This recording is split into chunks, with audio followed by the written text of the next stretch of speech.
Hello बच्चों, कैसे हो आप सब। मैं उम्मीद करता हूँ आप सब बहुत स्वस्थ होंगे और मस्त होंगे और अपनी तैयारी बहुत जबरदस्त तरीके से करते होंगे। तो चलिए आज हम लेकर आए हैं जैव प्रकर्म, क्लास 10th का जैव प्रकर्म, जिसका की नाम है क्या, जैव प्रकर्म लाइफ प्रोसेस। ये पार्ट 2 है और हम पार्ट 1 में बहुत अच्छी तरीके से पढ़ाई किए थे और बहुत अच्छी तरीके से समझे थे। तो आज में हम इसमें जानने वाले हैं पार्ट 2 में कि आपका शोषण क्या है। शोषण क्या है, जो भी स्टूडेंट अगर पार्ट 1 नहीं देखे हो तो वो जाकर पहले देख ले, ताकि आपको ये पार्ट 2 जो है आपको बहुत अच्छी तरीके से समझ में आए। तो चलिए हम इसमें बात करेंगे।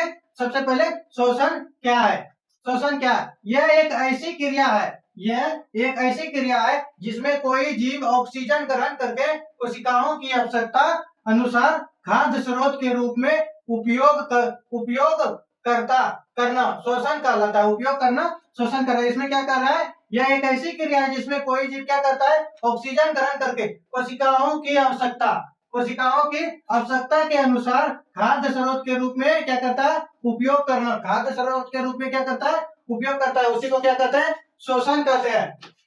शोषण समझ ले। तो अब चलिए इसमें समझेंगे वाष्पोत्सर्जन क्या है। वाष्पोत्सर्जन क्या है, पौधे में पत्तियों की छिद्र से जल वाष्प के रूप में जल के बाहर निकलने की क्रिया को क्या कहते हैं, वाष्पोत्सर्जन कहते हैं। इसमें बोल रहा है पत्तियों की जो छिद्र होता है उसी से क्या होता है, जल बाहर निकलता है और वही जो जल बाहर निकलता है उसी को क्या कहते हैं, वाष्पोत्सर्जन कहते हैं। और इसमें लिखा है कि यह क्रिया मुख्य रूप से पत्तियों में होता है। यह क्रिया जो होता है कहाँ होता है, मुख्य रूप से पत्तियों में होता है।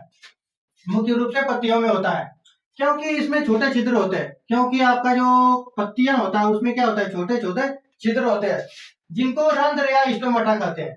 स्टोमाटा कहते हैं। वो जो छोटे छोटे छिद्र होते हैं उसको क्या कहते हैं, रंध्र भी आप बोल सकते हैं और उसको स्टोमाटा भी बोला जाता है। ठीक है। और पौधे के जड़ से ऊपर तक, पौधे का जो जड़ होता है उसके ऊपर तक लगातार जल वाष्पोत्सर्जन के द्वारा ही क्या होता है, प्रवाहित होते रहता है।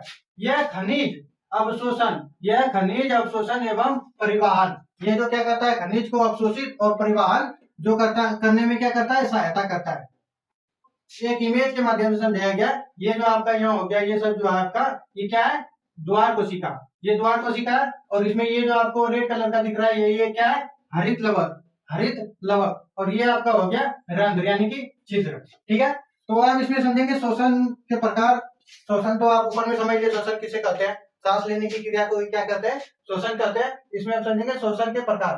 शोषण के 2 प्रकार होते हैं, एक होता है वायवीय शोषण, एक होता है अवायवीय शोषण। यानी कहने का मतलब है शोषण तो मान लीजिए हम जो सांस ले रहे छोटे उसे तो क्या कहते हैं, शोषण कहते हैं। लेकिन जो पानी में रहता है उसको वो कैसे सांस लेते होंगे, वही जानेंगे वो अवायवीय शोषण में, कि मछली जो होता है, मछली कैसे सांस लेता है। और अवायवीय शोषण हो गया, तो इसमें देखिए लिखे है वायवीय शोषण अवायवीय शोषण। तो चलिए जानते हैं वायवीय शोषण और अवायवीय शोषण।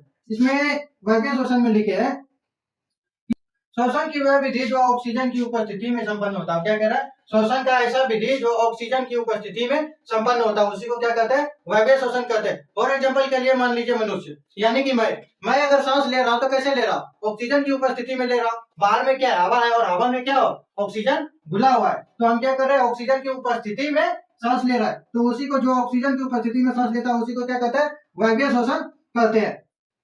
एग्जाम्पल के लिए देख लीजिए, यहाँ मनुष्य दिया क्या करता है, ऑक्सीजन की उपस्थिति में ही सांस लेता हूँ। गाय भैंस बकरी हो गया, ईटीसी आदि बहुत सारे जीव है जो कि ऑक्सीजन की उपस्थिति में सांस लेता है। तो आप इसमें जानेंगे अवायवीय शोषण।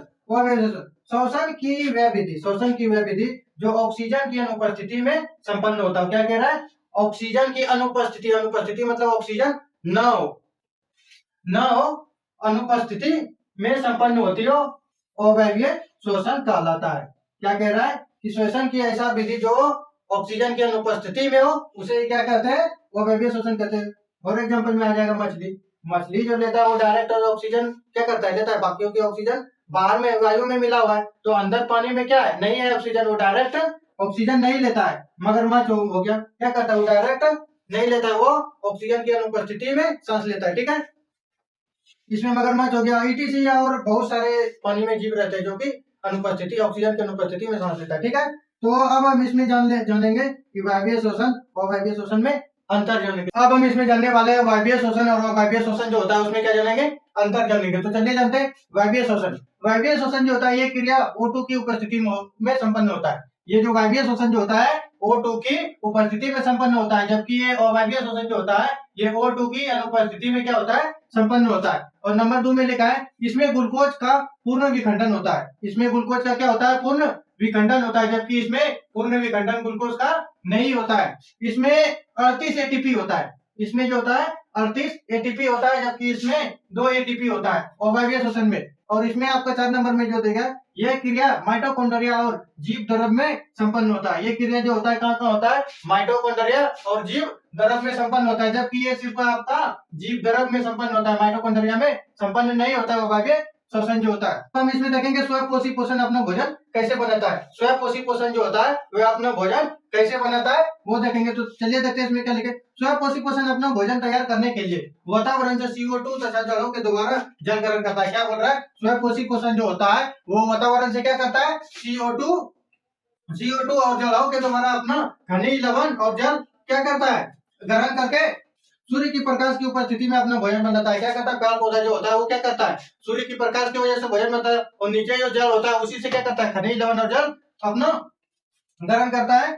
उपस्थिति में अपना भोजन ग्लूकोज के रूप में प्राप्त करता है। क्या करता है, ग्लूकोज के रूप में प्राप्त करता है। तथा पत्तियों के रंध्र यानी छिद्र, पत्तियों में जो छिद्र होता है के माध्यम से जल हानि होता है। उसमें जो अपशिष्ट जल जो होता है वो क्या होता है, पत्तियों के माध्यम छिद्र के द्वारा क्या होता है, वो बाहर निकल जाता है।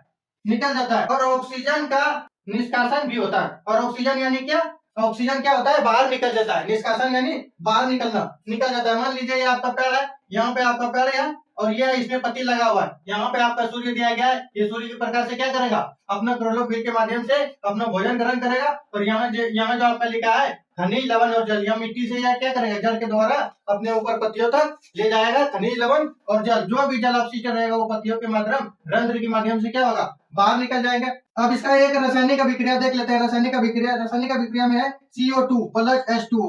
जब ये सूर्य की प्रकाश की उपस्थिति में क्रिया करता है तो क्या बनाता है, C6H12 O6 और प्लस H2O प्लस O2 बनाता है। तो अब इसमें देखेंगे क्लोरोफिल की विधि। क्लोरोफिल जो होता है उसका विधि जानेंगे, कैसे कैसे क्या होता है क्लोरोफिल वो पता कैसे कर सकते हैं, कैसे देख सकते हैं, इसी के बारे में जानेंगे। तो चलिए अब नेक्स्ट जानेंगे क्लोरोफिल।